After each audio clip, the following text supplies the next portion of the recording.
What's up YouTube, this is GalacticGod, and I'm coming at you today with another one of my Yugituber Shoutout videos.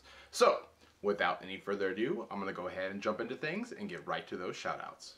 I think I'd look at like a safe zone 1000 Ice Restrict as long as like a lot like a safe zone Master Key Beetle or a safe zone Ophion.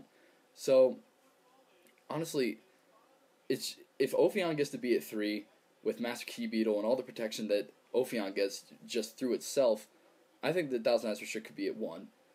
Now, some people will say, you know, they'll run it in Synchron decks because you can instant fusion out the level 1, and then you can make formula super easy. And honestly, I'm thinking about it, and who cares if Synchrons are good? I want some different kind of like diversity in the meta, you know. If they have such an awful Evil Swarm matchup that you can use instant fusion, get out your 1000 Eyes Restrict, take their Ophion, and then Synchro, and just keep going, and then you'll actually have a chance to like win against an Evil Swarm deck, which is just amazing. So this guy did something really cool, Yu-Gi-Oh-ish related, and it was about making Oricas and how to make them. Like, you can use the clear photo paper, like the regular paper. You can use the clear like window sketch on paper to make them holographic, or you can use photo paper. And I asked him, you know, hey, how did you do that? And I knew it was through Photoshop, and he goes, oh, dude, here. And he sends me some templates, and he goes, use these, and use Photoshop. And I said, I can't get Photoshop, I don't want to pay for it, really. And he goes, no, you get a 30-day free trial, so you can, 30 days, do it. So I was like, oh, cool. So I made a deck on there, and I based it off an anime, because I thought that'd be really cool. And, I mean, that's just what my first idea was. I've been watching Fairy Tail, the anime, and I love it. And I wanted to do something based off of that because I really, really like the anime right now. So me and my buddy, Zombie Poner, no, not him, Uchiha Sworn 188, sorry, wrong guy. We were talking about it, and we were like, bro, let's do Light Sworns. So the way the judge explained it to me, and I've known this guy forever, he's a friend of mine, is that because you can't determine the number your opponent, the number of Spellbook cards that are getting banished when your opponent activates Spellbook of Fate, you can't say that the card targets.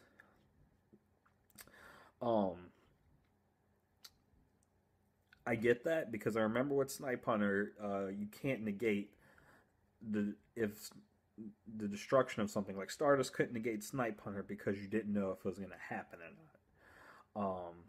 The reason I argue this with Fate is because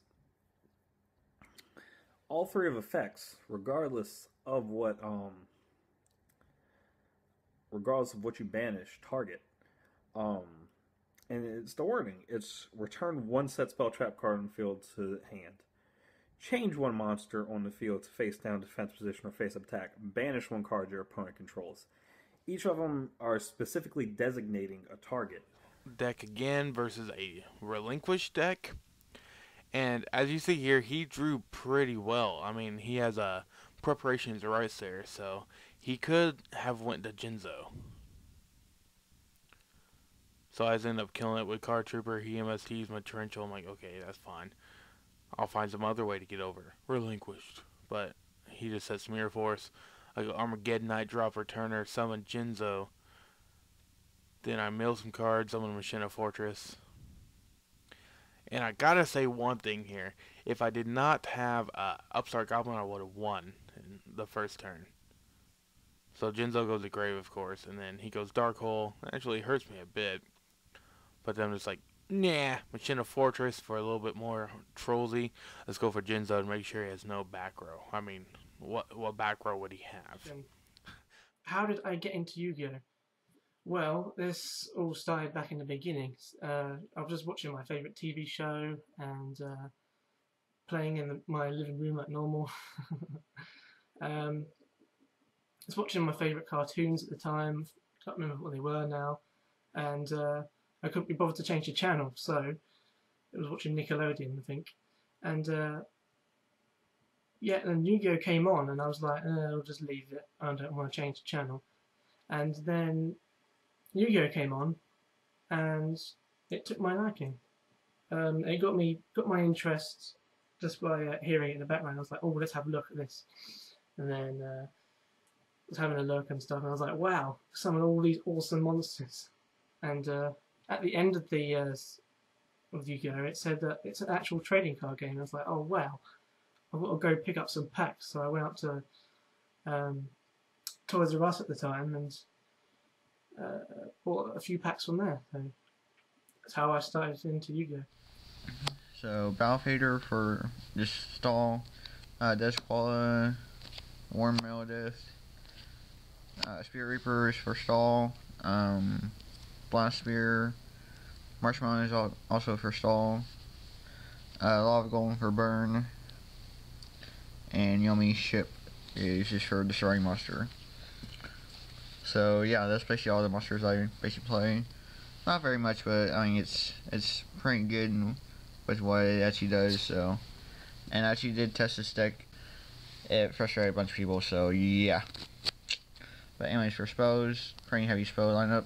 So 3 Okazi for burn, 3 enemy controller for stall, or yeah, and then 2 chain energy, 2 sparks, 2 tolls, 2 swords for stall, 1 magic reflector for protecting a spell card, something like that. 1 dark room of nightmare for burn, 1 shield crush for destroying monster, Gravekeeper servant for deck. In case of the attack, they discard a card. Dark hole, final flame for burn. Poison Old Man for your gain life for burn. Dark Road Shackle is also for burn. And then the Dark Door. Alright YouTube, and there you have it. Remember, if you saw anyone's content on here today that you liked and you wish to see more from them, I'm going to encourage you to go check out their channels so you can see more videos that they have to offer. I'm going to have links to everyone's channels down in the description box below. And I guess that's going to do it for now. This is GalacticGod, out.